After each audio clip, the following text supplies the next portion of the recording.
G'day guys, I want to talk to you about something pretty exciting from Tiemco. It's called the Lonesome Drifter.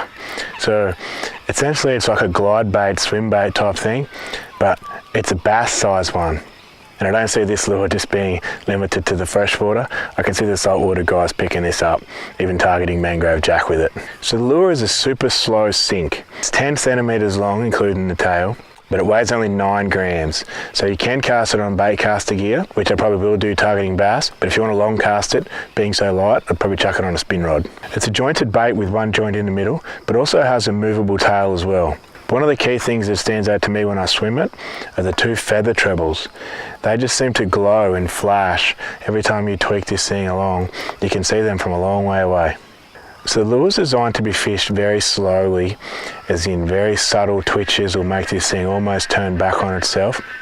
And being super slow sink, when you pause, you can just let it get a little bit deeper if you need to, or if you want to target fixed isolated structure, you can cast past it, just let it sink down to about the depth where you want to do it, and just give it a few of those little gentle twitches, and this thing will just turn end on itself. I like to throw most of my stuff like this on bait caster gear because it's more comfortable in your hand when you're doing these slight little pauses and tweaks and stuff.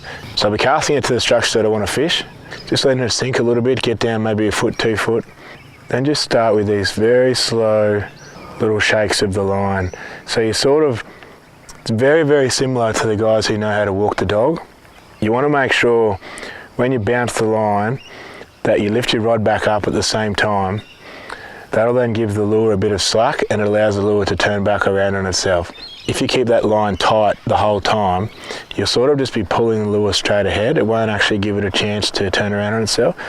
That's when these types of baits really stand out against other lures. If you can get them moving like that, they look so realistic. Make sure you attach this lure with a loop knot. Lures like this that have a lot of action, it's best to attach them with a loop knot so that the lure gets the best opportunity to swim.